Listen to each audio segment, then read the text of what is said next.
എല്ലാവർക്കും നമസ്കാരം. ഹൃദയനിർഭരം ധ്യാനത്തിൻ്റെ 84-ാമത്തെ എപ്പിസോഡിലേക്ക് ഏവർക്കും സ്വാഗതം. ഇന്ന് നമ്മളോടൊപ്പമുള്ള കേരളത്തിൻ്റെ റീജിയണൽ ഫെസിലിറ്റേറ്ററായ KU മോഹൻ അങ്കിളാണ്. നമസ്കാരം അങ്കിൾ. നമസ്തേ ഡോക്ടർ അജയ. അപ്പോൾ നമുക്ക് ഒരു സെൻറ്ററിങ്ങിലൂടെ ഇന്നത്തെ സെഷൻ സ്റ്റാർട്ട് ചെയ്യാം. ഓക്കെ. മൃദുവായി കണ്ണുകൾ അടയ്ക്കുക. നമ്മുടെ ഹൃദയത്തിലുള്ള ദിവ്യ സാന്നിധ്യവുമായി സ്നേഹപൂർവം നമുക്ക് കണക്റ്റ് ചെയ്യാം. ഇനി ഈ ഒത്തുചേരലിൽ പങ്കെടുക്കുന്ന എല്ലാവരുടെയും ഹൃദയവുമായി സ്നേഹപൂർവം നമുക്ക് കണക്റ്റ് ചെയ്യാം. പരസ്പരം കണക്റ്റ് ചെയ്തിരിക്കുന്ന ഹൃദയനിർഭരമായ ഈ അവസ്ഥയിൽ നമുക്ക് ഒരു പ്രാർത്ഥന ചെയ്യാം. നമ്മുടെ ഈ ഒത്തുചേരൽ എല്ലാവരുടെയും സമഗ്രമായ പുരോഗതിക്ക് അനുയോജ്യമാവട്ടെ എന്ന സങ്കല്പത്തിൽ പ്രാർത്ഥനാ നിർഭരമായി നമുക്ക് 2 മിനിറ്റ് ഇരിക്കാം.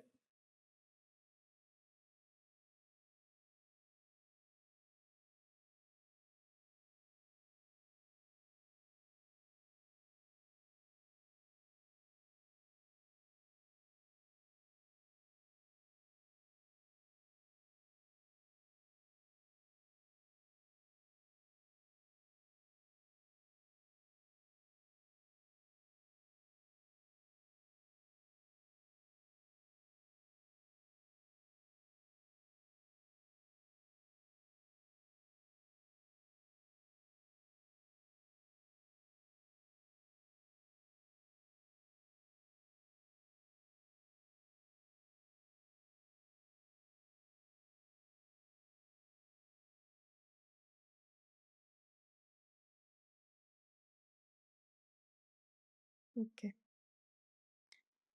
അപ്പോൾ അങ്കിൾ, ഇന്നത്തെ ചോദ്യം എന്ന് പറയുന്നത് എല്ലാവരും കേട്ടിട്ടുള്ളൊരു കോമൺ സ്റ്റേറ്റ്മെൻ്റ് ആണ്, കോസ് ആൻഡ് ഇഫക്റ്റ് എന്ന്. അപ്പം എന്തൊരു കോസ് ഉണ്ടെങ്കിലും അതിന് ഇഫക്റ്റ് ഉണ്ട്. ഏതൊരു ഇഫക്റ്റ് ഉണ്ടെങ്കിലും അതിൻ്റെ പുറകെ ഒരു കോസും ഉണ്ടാവും. അപ്പോൾ ബാബുജിയുടെ ഒരു ഫേമസ് സ്റ്റേറ്റ്മെൻ്റ് ഉണ്ട്. അതായത് ചില കോസ് എന്ന് പറഞ്ഞാൽ എന്താണ്, ഒരു കാരണം. ഇഫക്റ്റ് എന്ന് പറഞ്ഞാൽ പ്രഭാവം. അപ്പം ചില സിറ്റുവേഷൻസ് ഉണ്ട്, അതിന് കോസ് ഉണ്ടാവും പക്ഷെ ഇഫക്റ്റ് ഇല്ല. അല്ലെങ്കിൽ ഇഫക്റ്റ് ഉണ്ട്, അതിനൊരു കോസ് ഇല്ല. ഇങ്ങനെ ഒരു പാരഡോക്സിക്കൽ ആയിട്ടുള്ളൊരു സിറ്റുവേഷൻ ആ ഒരു സ്റ്റേറ്റ്മെന്റ് ബാബുജി മെൻഷൻ ചെയ്തിട്ടുണ്ട്. അപ്പം എന്താണ് അതിനെക്കുറിച്ച് അതിലൂടെ ബാബുജി ഉദ്ദേശിക്കുന്നത്? അപ്പം അതിൽ കുറച്ച് എക്സാമ്പിൾസിലൂടെ അത് എക്സ്പ്ലെയിൻ ചെയ്ത് തരാൻ പറ്റുമോ? പിന്നെ രണ്ടാമത്തെ അതിനെ കണക്ട് ചെയ്തിട്ടുള്ളതെന്ന് വെച്ചാൽ, നമുക്ക് നമ്മുടെ എല്ലാവരുടെ ജീവിതത്തിലും ഇത് വളരെ ആപ്ലിക്കബിൾ ആയിട്ടുള്ളൊരു കാര്യമാണ്. അപ്പോൾ അതിൻ്റെ സ്പിരിച്വൽ ഇമ്പോർട്ടൻസ്, റെലവൻസ് എന്താണ് എന്നുള്ളതാണ് ചോദ്യം. വെൽ, കോസ് ആൻഡ് എഫക്റ്റ് നമ്മൾ സാധാരണ എല്ലാവരും പറയണതാണ്. കാര്യം കാരണം, അല്ലെങ്കിൽ കാര്യം എന്നുള്ളതിന് നമ്മൾ പ്രഭാവം എന്ന് പറയും. അപ്പോൾ കാരണവും പ്രഭാവവും സാധാരണ പറയണം. ഇപ്പം നമ്മളൊരു കാര്യം കാണുന്നു, അതിൻ്റെ കാരണം നമ്മൾ അന്വേഷിക്കും. കാരണം കണ്ടെത്തുന്നവരെ നമുക്ക് ഒരു അസ്വസ്ഥതയാണ്. കാരണം കണ്ടെത്തി കഴിഞ്ഞാൽ നമുക്ക് സമാധാനമായി.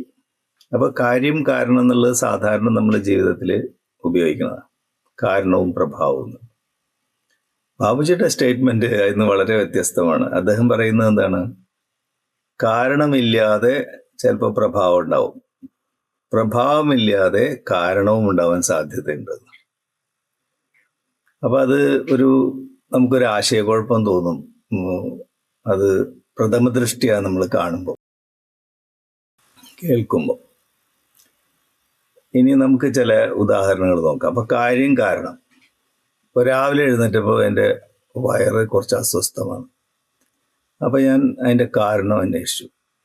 അപ്പോൾ കാരണം കണ്ടുപിടിച്ചു. ഇന്നലെ രാത്രി ഹോട്ടലിൽ നിന്ന് ഡിന്നർ കഴിച്ചുകൊണ്ടാണ് അങ്ങനെ ഉണ്ടായത്. അപ്പോൾ ഹോട്ടൽ ഭക്ഷണം കാരണം, വയറ് അസ്വസ്ഥമായി എന്നുള്ളത് കാര്യം അല്ലെങ്കിൽ പ്രഭാവം. അപ്പോൾ അതാണ് കാര്യം കാരണം നമ്മൾ സാധാരണ ജീവിതത്തിൽ ഉപയോഗിക്കുന്നത്. ഇനി കാരണമില്ലാതെ ഒരു പ്രഭാവം, അതൊരു ഉദാഹരണം നമുക്ക് നോക്കാം.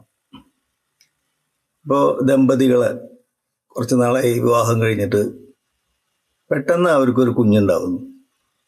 അവർ പ്രതീക്ഷിച്ചിട്ടില്ല. അപ്പോൾ കാരണം അവർ പ്രതീക്ഷിച്ചിട്ടില്ല. അപ്പോൾ കാരണമില്ല, പക്ഷേ പ്രഭാവമുണ്ട്. ഇവിടെ കാരണമില്ല, പ്രഭാവമുണ്ട്. ഇനി നേരെ തിരിച്ച് കാരണം ഉണ്ട്, പക്ഷെ പ്രഭാവമില്ല. അതിനൊരു ഉദാഹരണം നോക്കിയാൽ, ഇപ്പം ഞാനൊരു ജോലിക്ക് അപേക്ഷിച്ചു. അപ്പോൾ കാരണം അതാണ്, ജോലി കിട്ടുന്നില്ല, അതായത് പ്രഭാവമില്ല. അപ്പോൾ കാരണമുണ്ട്, പ്രഭാവമില്ല.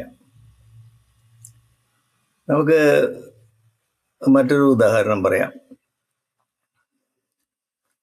രാത്രി ആകാശത്ത് നോക്കിക്കഴിഞ്ഞാൽ നമുക്ക് നക്ഷത്രങ്ങളെ കാണാൻ സാധിക്കും.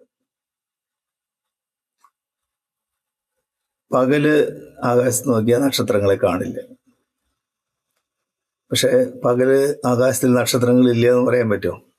ഇല്ല. കാരണം അവിടെ തന്നെ ഉണ്ട്, പക്ഷെ അതിൻ്റെ പ്രഭാവം കാണുന്നില്ല. സൂര്യൻ്റെ പ്രഭാവം കൊണ്ട് പകല് നക്ഷത്രങ്ങളുടെ പ്രഭാവം നമ്മൾ കാണുന്നില്ല. അപ്പൊ നമുക്ക് പറയാം പ്രഭാവമില്ല, കാരണമുണ്ട് എന്ന് പറയാം. അപ്പൊ ഇതൊക്കെ കാരണമില്ലാതെ പ്രഭാവം ഉണ്ടാവുന്നു, പ്രഭാവമില്ലാതെ കാരണം ഉണ്ടാവുന്നുള്ളതിൽ സാധാരണ ജീവിതത്തിലെ ഉദാഹരണങ്ങളായിട്ട് നമുക്ക് കണ്ടെത്താൻ പറ്റും. ഇനി മറ്റൊരു ഉദാഹരണം എടുക്കുക. ഒരു അമ്മ കുഞ്ഞിനെ മുലയൂട്ടുന്നു. എന്താണ് കാരണം? അമ്മയോട് ചോദിച്ചാൽ ചിലപ്പോൾ അതിന് കാരണം പറയാൻ സാധിക്കില്ല. നമുക്ക് പറയാം അമ്മയ്ക്ക് കുഞ്ഞിനോടുള്ള സ്നേഹം കൊണ്ട് അമ്മ ഇങ്ങനെ ചെയ്യണമെന്ന് പറയാം. അപ്പോൾ സ്നേഹം ആണ് അവിടെ കാരണം. അപ്പോൾ സ്നേഹം എന്ന് പറഞ്ഞാൽ എന്താണ്? പ്രപഞ്ചത്തെ മുഴുവൻ പിടിച്ചു നിർത്തുന്ന ഒരു ശക്തിയാണ് സ്നേഹം, നമുക്കറിയാം. അതുകൊണ്ടാണ് നമ്മൾ ഈശ്വരൻ സ്നേഹമാകുന്നു എന്ന് പറയുന്നത്. ഗോഡ് ഈസ് ലവ് നമ്മൾ പറയാറില്ലേ? അപ്പൊ ആ അർത്ഥത്തിൽ ഈശ്വരനും സ്നേഹവും എല്ലാത്തിനും കാരണമാണ്. അതിൻ്റെ പ്രഭാവമാണ് ഈ ലോകം അല്ലെങ്കിൽ ജീവിതം എന്ന് പറയാം. അപ്പൊ ഈശ്വരൻ കാരണം, പ്രഭാവം ഈ ലോകം, പ്രപഞ്ചം എന്ന് നമുക്ക് പറയാം. ഇനി നമുക്കറിയാം ബാബുജി മഹാരാജ് അതുകൊണ്ടാണ് എല്ലാത്തിൻ്റെയും നിലനിൽപ്പാണ് ഈശ്വരൻ എന്ന് പറയുന്നത്. ഗോഡ് ഈസ് എക്സിസ്റ്റൻസ് എന്ന് പറയുന്നത്, അല്ലെങ്കിൽ എക്സിസ്റ്റൻസ് ഈസ് ഗോഡ്. അപ്പൊ അദ്ദേഹം പറയാം ആ നിലനിൽപ്പിനെ കുറിച്ച്, ഈശ്വരൻ എന്ന് പറഞ്ഞാൽ നിലനിൽപ്പാകുന്നു. ആ നിലനിൽപ്പിനെ കുറിച്ച് നമ്മൾ ബോധവാനാവുകയാണെങ്കിൽ നമുക്ക് അനുഭൂതി ഉണ്ടാവും, ബ്ലിസ്. അതുകൊണ്ടാണ് നമ്മൾ എക്സിസ്റ്റൻസ് കോൺഷ്യസ്നസ് ബ്ലിസ് എന്ന് പറയുന്നത്. സത് ചിത് ആനന്ദം. ബാബുജി മഹാരാജ് പറയും ഈ പ്രപഞ്ചത്തിലെ എല്ലാം സച്ചിദാനന്ദത്തിലാണ്. ഇപ്പൊ നമ്മൾ മരങ്ങൾ അല്ലെങ്കിൽ വൃക്ഷങ്ങളെ നോക്കും, അത് നിലനിൽക്കുന്നു, അതിന് ബോധമുണ്ട്, അത് ആനന്ദത്തിലാണ്. ഇനി പക്ഷി മൃഗാദികളും ജീവജാലങ്ങളെ നോക്കും, അത് നിലനിൽക്കുന്നു, അതിന് ബോധമുണ്ട്, അത് ആനന്ദത്തിലാണ്. മനുഷ്യനോ? മനുഷ്യൻ നിലനിൽക്കുന്നു, അവന് ബോധമുണ്ട്, പക്ഷെ അവന് ആനന്ദമില്ല, സന്തോഷമില്ല. എന്താ കാരണം? ഇഷ്ടാനിഷ്ടങ്ങളും ആഗ്രഹങ്ങളും കൊണ്ട് അവന്റെ സന്തോഷം നഷ്ടപ്പെട്ടു.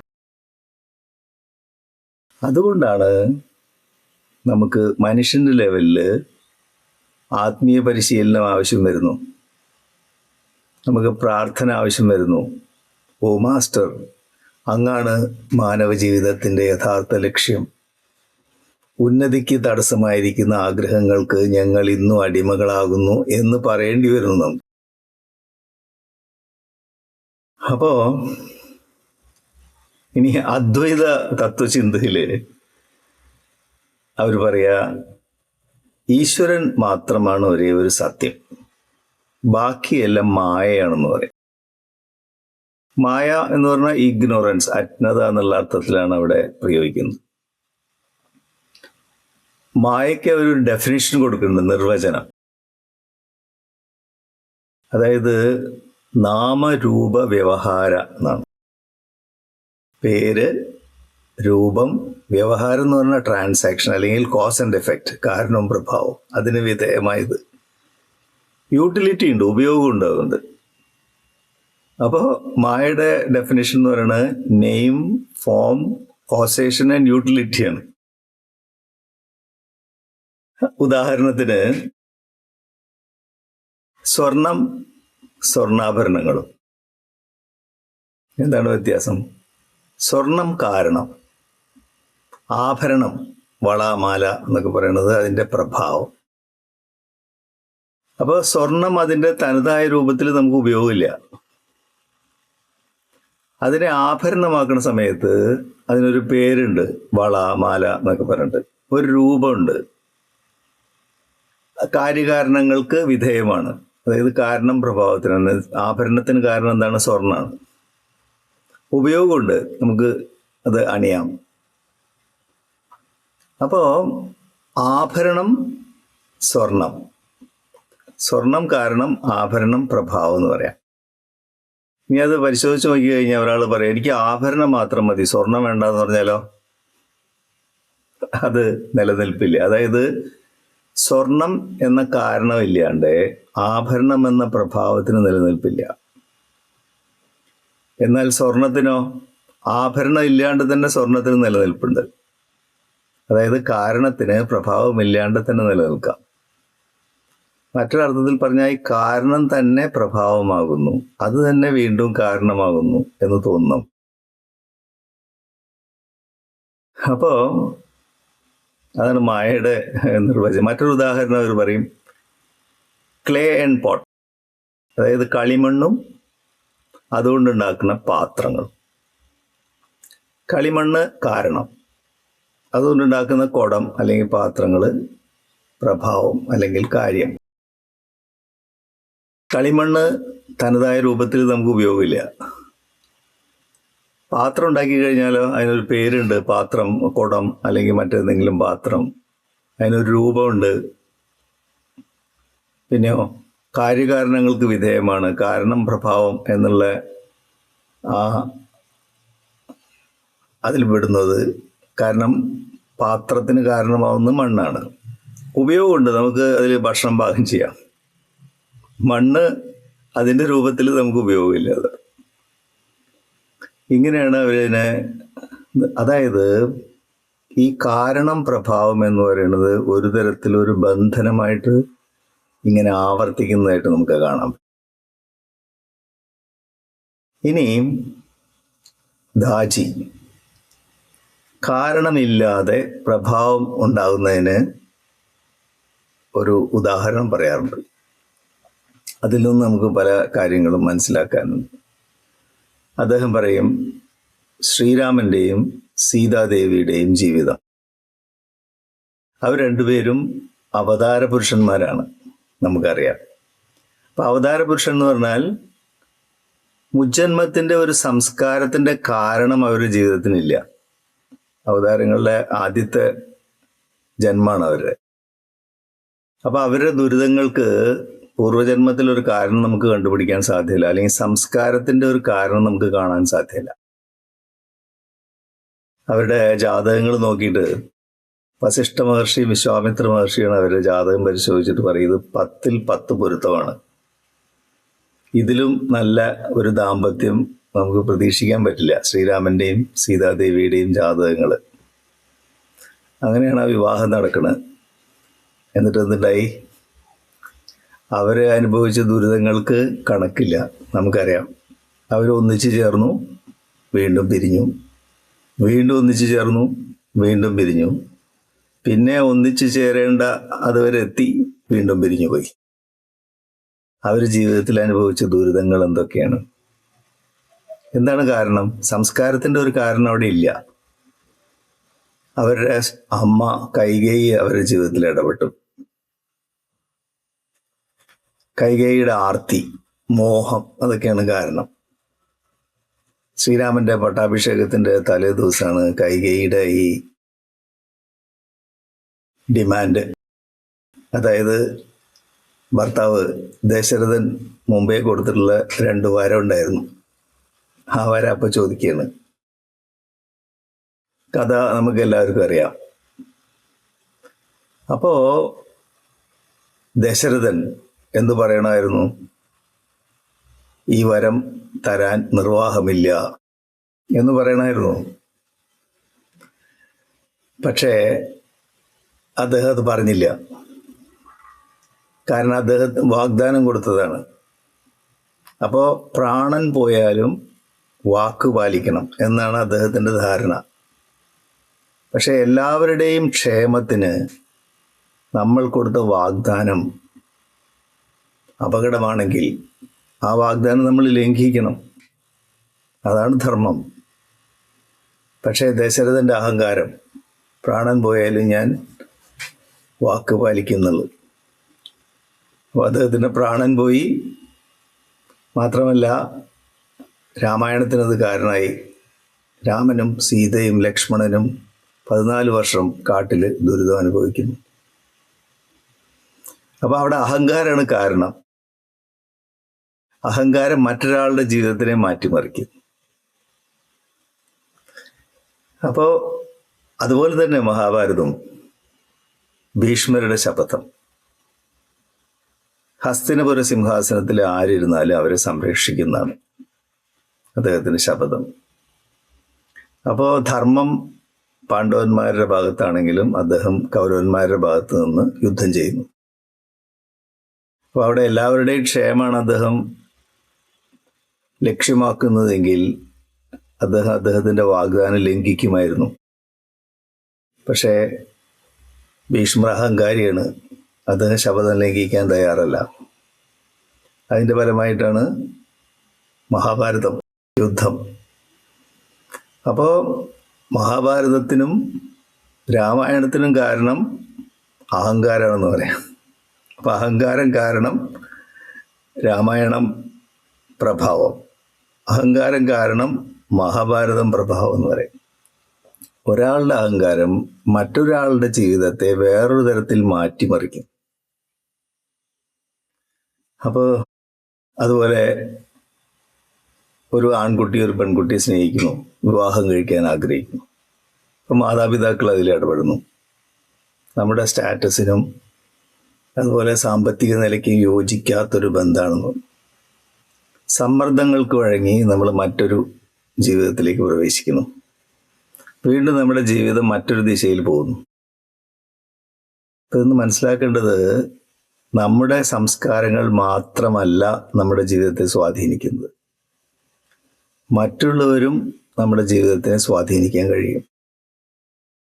വേറെ രീതിയിൽ പറഞ്ഞാൽ നമ്മളെല്ലാവരും പരസ്പരം കണക്റ്റഡ് ആണ് എന്നുള്ള ഒരു ഫീലിംഗ് നമുക്ക് കിട്ടുമായിരുന്നു. ഇനി പതഞ്ജലി മഹർഷി അദ്ദേഹത്തിന്റെ യോഗസൂത്രങ്ങളിലേക്ക് വന്നാൽ അദ്ദേഹം 8 വ്യത്യസ്തമായ സമാധി അവസ്ഥകളെ കുറിച്ച് പറയുന്നു.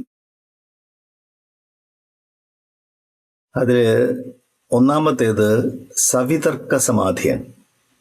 രണ്ടാമത്തേത് നിർവിതർക്ക സമാധി. തർക്കം എന്ന് പറഞ്ഞാല് നമ്മൾ സ്ഥൂലമായിട്ടുള്ള ഒരു കാരണം, ഒരു കാര്യം കാണുന്നു, അതിൻ്റെ സൂക്ഷ്മമായിട്ടുള്ള കാരണം അന്വേഷിക്കുന്നു. അതിനെയാണ് തർക്കം എന്ന് പറയാം. അതായത് കാര്യം നമ്മൾ കാണുന്നു, കാരണം അന്വേഷിക്കുന്നു, അതിനാണ് തർക്കം എന്ന് പറയുന്നത്. ഈ കാരണം അന്വേഷിച്ച് അത് കണ്ടെത്തുമ്പോൾ നമുക്ക് സമാധാനം. അതിനെയാണ് സവിതർക്ക സമാധി എന്ന്. തർക്കത്തിനൊടുവിൽ നമ്മൾ സമാധാനത്തിലേക്ക് പോകുന്നു. ഇനി നിർവിതർക്ക സമാധി എന്ന് പറഞ്ഞാല് ഇതുപോലെ ഓരോ കാര്യം അല്ലെങ്കിൽ പ്രഭാവം കാണുമ്പോൾ നമ്മൾ കാരണം അന്വേഷിച്ചു കണ്ടെത്തി. വീണ്ടും ഒരു കാര്യം വന്നു, കാരണം അന്വേഷിച്ചു കണ്ടെത്തി.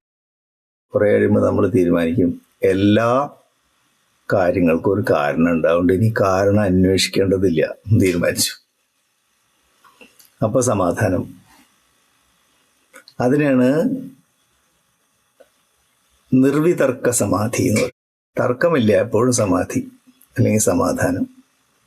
അപ്പോൾ സവിതർക്ക സമാധിയേക്കാൾ മെച്ചപ്പെട്ട അവസ്ഥയാണ് നിർവിതർക്ക സമാധി എന്ന് പറയാം. ഇനി അദ്ദേഹം അടുത്തതായിട്ട് പറയുന്നത് സവിചാര സമാധി, നിർവിചാര സമാധിയാണ്. സവിചാര സമാധി എന്ന് പറഞ്ഞാൽ നമ്മൾ മെഡിറ്റേഷനിലിരിക്കുന്നു, ചിന്തകൾ ഇങ്ങനെ വന്നുകൊണ്ടിരിക്കുന്നു, മെഡിറ്റേഷൻ ശരിയാവുന്നില്ല. അപ്പം നമ്മൾ ആലോചിക്കുക, എന്താ ഈ ചിന്തകൾ ഇങ്ങനെ വന്നുകൊണ്ടിരിക്കുന്നത്? ഇപ്പം ചിന്തകൾ മനസ്സിൻ്റെ സ്വഭാവമാണ്, ചിന്തിക്കുക എന്നുള്ളത് മനസ്സിൻ്റെ സ്വഭാവമാണ് എന്ന് പറയുമ്പോൾ ഒരു ചെറിയ ആശ്വാസം. കുറച്ച് കഴിയുമ്പോൾ ചിന്ത നിന്ന് പോകണം. ചിന്ത നിൽക്കുമ്പോൾ നമ്മൾ സമാധിയിലേക്ക് പോകണം. അപ്പോൾ വിചാരത്തോടു കൂടി സമാധി, അതിനാണ് സവിചാര സമാധി എന്ന് പറയുന്നത്. ഇടയ്ക്ക് ചിന്തകൾ, ഇടയ്ക്ക് സമാധി. അങ്ങനെ അടുത്ത സ്റ്റേജ് നിർവിചാര സമാധിയാണ്. നിർവിചാര സമാധി എന്ന് പറഞ്ഞാൽ നമ്മൾ ധ്യാനത്തിലിരിക്കുന്നു, ചിന്തകളൊന്നും തന്നെ ഇല്ല, പക്ഷേ ബോധം ഉണർന്നു നിൽക്കുന്നു. നമ്മൾ ഉറങ്ങല്ല, സുഷുപ്തിയിലല്ല. ഇപ്പം ചിന്തകളില്ല, ബോധം ഉണർന്നു നിൽക്കുന്നു. അതിനെയാണ് നിർവിചാര സമാധി എന്ന് പറയുന്നത്. അപ്പം ഇതൊക്കെ ഒന്ന് മറ്റൊന്നിലേക്ക് പ്രോഗ്രസ് ചെയ്യണം. അപ്പം 4ാമത്തെ സ്റ്റേജിലാണ് നിർവിചാര സമാധി എന്ന് പറയുന്നത്. അപ്പോൾ ഒന്നിനേക്കാൾ മെച്ചമാണ് അടുത്ത അവസ്ഥ. നിർവിചാര സമാധി എന്ന് പറയുന്നത് പരിണാമത്തിൻ്റെ ഒരു ബൗണ്ടറി ആണെന്ന് പതഞ്ജലി മഹർഷി പറയും. അദ്ദേഹം പറയണ അതിൻ്റെ അപ്പുറത്ത് പോയാൽ നമ്മൾ രക്ഷപ്പെട്ടു. ഇപ്പുറത്താവണ സമയത്ത് ഭൗതികത്തിൻ്റെ ആഘാതത്തിൽ നമ്മൾ പെട്ടുപോകും. അതായത് കാര്യകാരണങ്ങളുടെ ബന്ധനത്തിലായിരിക്കും നമ്മൾ, സ്വാതന്ത്ര്യമില്ല. അപ്പോൾ നിർവിചാര സമാധിക്ക് ചില ലക്ഷണങ്ങൾ അദ്ദേഹം പറയുന്നുണ്ട്. നിർവിചാര സമാധിയിൽ ഒരാൾ എത്തിയാൽ അദ്ദേഹത്തിന് ഒരു സിദ്ധി വരും. ആ സിദ്ധിയെ അദ്ദേഹം അധ്യാത്മപ്രസാദം എന്നാണ് പറയുന്നത്. ആ അധ്യാത്മപ്രസാദത്തിൻ്റെ ലക്ഷണം പറയുന്നുണ്ട്.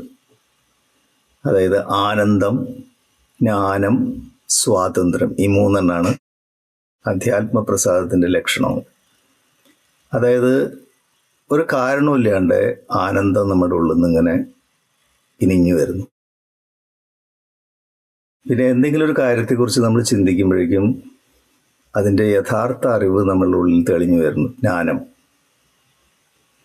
പിന്നെ ഞാൻ ആത്മാവാണ്, ആത്മാവിൽ നിന്ന് വ്യത്യസ്തമായിട്ട് ഒന്നുമില്ല എന്നറിയുമ്പോൾ പരിപൂർണ സ്വാതന്ത്ര്യം. ഇപ്പം നിർവിചാര സമാധിയിൽ നമ്മൾ സ്വാതന്ത്ര്യം അനുഭവിക്കുന്നു. എന്തിൽ നിന്ന്? കാര്യകാരണങ്ങളിൽ നിന്ന്, അല്ലെങ്കിൽ കാരണവും പ്രഭാവത്തും എന്നുള്ള ബന്ധനത്തിൽ നിന്ന്, ബോണ്ടേജിൽ നിന്ന് നമ്മൾ സ്വാതന്ത്ര്യം അനുഭവിക്കും. ബാബ്ജി മഹാരാജ് പറയും, എന്തിനുള്ള സ്വാതന്ത്ര്യമാണത്?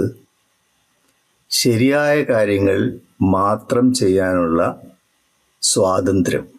അതിന് നമ്മൾ പ്രാപ്തരാകുന്ന അവസ്ഥ. അപ്പോൾ കാര്യകാരണങ്ങളുടെ ബന്ധനത്തിൽ നിന്ന് നമ്മൾ പുറത്താവും. അപ്പോഴാണ് ബോധപൂർവം ശരിയായ കാര്യങ്ങൾ, ഉദാത്തമായ കർമ്മങ്ങൾ നിർവഹിക്കാനുള്ള സ്വാതന്ത്ര്യം നമുക്ക് ലഭിക്കുന്നത്. നിർവിചാര സമാധി എന്ന് പറഞ്ഞാൽ എന്താണ്?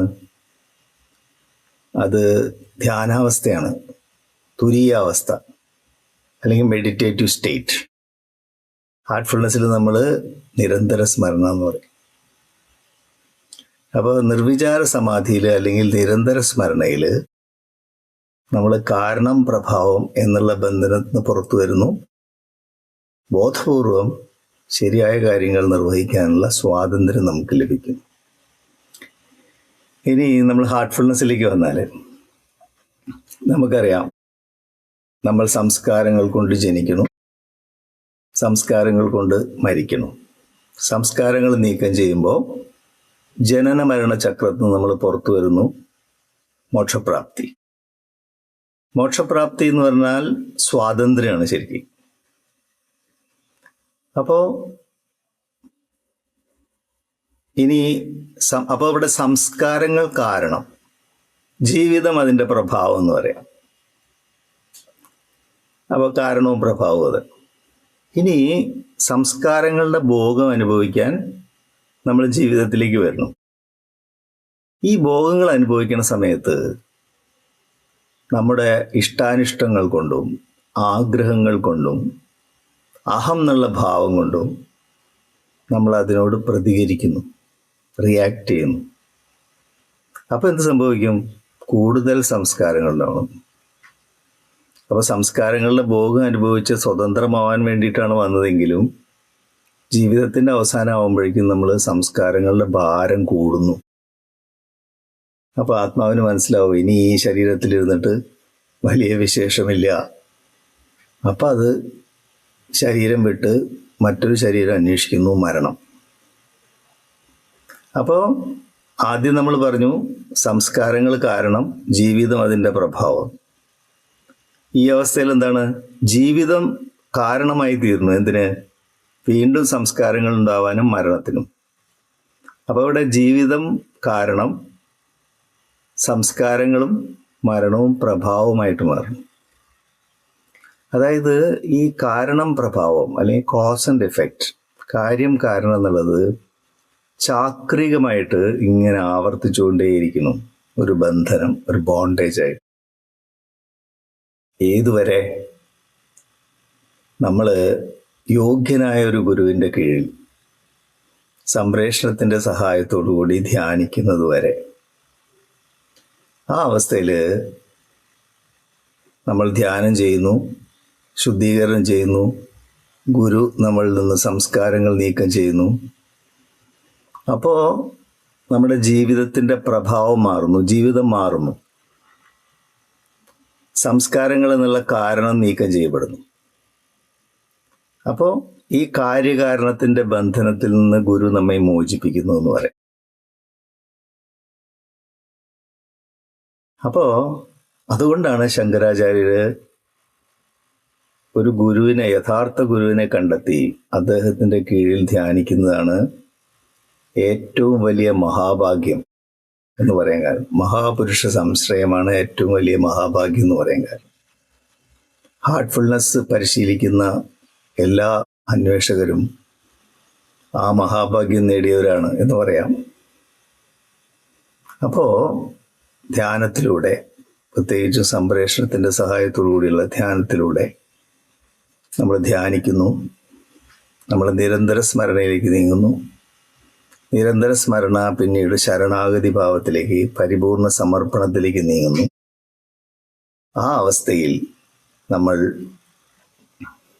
ഈ കാര്യം കാരണം അല്ലെങ്കിൽ കോസ് ആൻഡ് ഇഫക്റ്റ്, കാരണം പ്രഭാവം എന്ന ബന്ധനത്തിൽ നിന്ന് പുറത്തു വരുന്നു, സ്വാതന്ത്ര്യം അനുഭവിക്കുന്നു.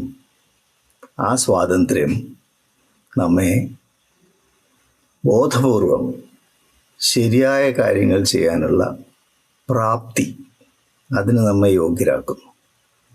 അതുകൊണ്ടാണ് ബാപ്പുജി മഹാരാജ് ഈ പ്രസ്താവന നടത്തിയത്. അതായത് കാരണമില്ലാതെ പ്രഭാവമുണ്ടാവാം, പ്രഭാവമില്ലാതെ കാരണമുണ്ടാവാം. Thank you. നമസ്കാരം. Thank you so much uncle.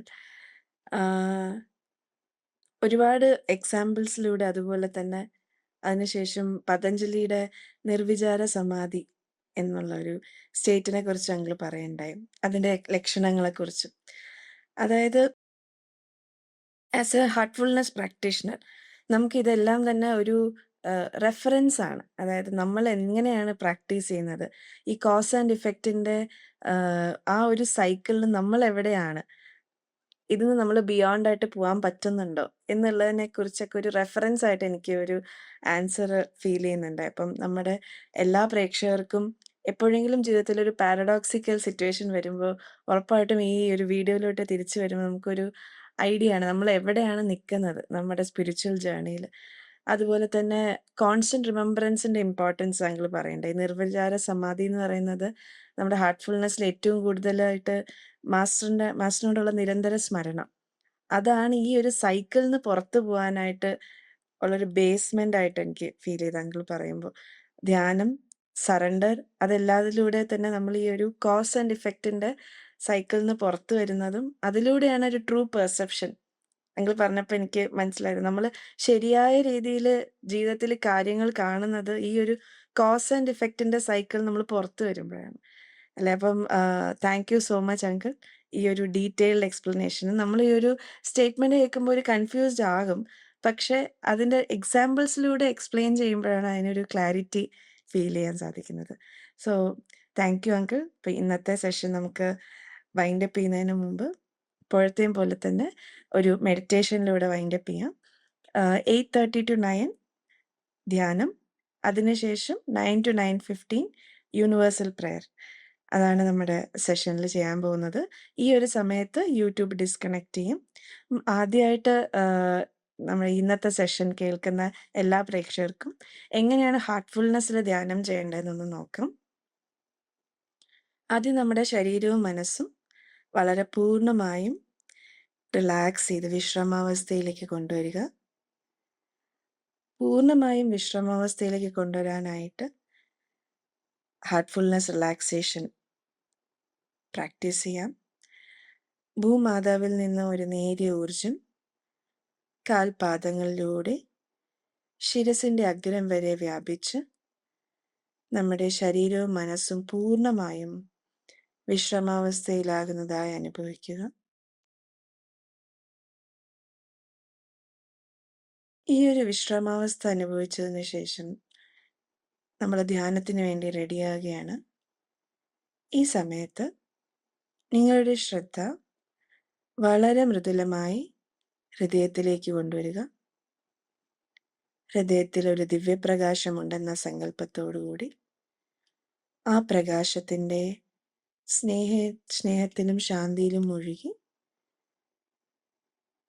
ധ്യാനം കണ്ടിന്യൂ ചെയ്യാം. എപ്പോഴെങ്കിലും വേറെ എന്തെങ്കിലും ചിന്തകളോ എന്തെങ്കിലും ഒരു കാരണം എക്സ്റ്റേണൽ സർക്കംസ്റ്റൻസ് എന്തെങ്കിലും ഡിസ്റ്റർബ് ചെയ്യുകയാണെങ്കിൽ വീണ്ടും നമ്മളോട് തന്നെ നമ്മളൊന്ന് റിമൈൻഡ് ചെയ്യുക, നമ്മൾ ധ്യാനിക്കുകയാണ് എന്നുള്ളതിൽ. ഇങ്ങനെ ധ്യാനം ഒരു അരമണിക്കൂർ കണ്ടിന്യൂ ചെയ്യാം. അതിനുശേഷം യൂണിവേഴ്സൽ പ്രെയർ. സർവ്വലൗകിക പ്രാർത്ഥന. ഈ ലോകത്തുള്ള എല്ലാ ബ്രദേഴ്സ് ആൻഡ് സിസ്റ്റേഴ്സിൻ്റെ ഉള്ളിലും സ്നേഹം, ഡിവോഷൻ ആൻഡ് യഥാർത്ഥമായ വിശ്വാസം വളരുന്നു എന്നുള്ള ഒരു സങ്കല്പത്തോടുകൂടിയും പ്രാർത്ഥനയോടുകൂടിയും 9 to 9:15 വരെ കണ്ടിന്യൂ ചെയ്യാം.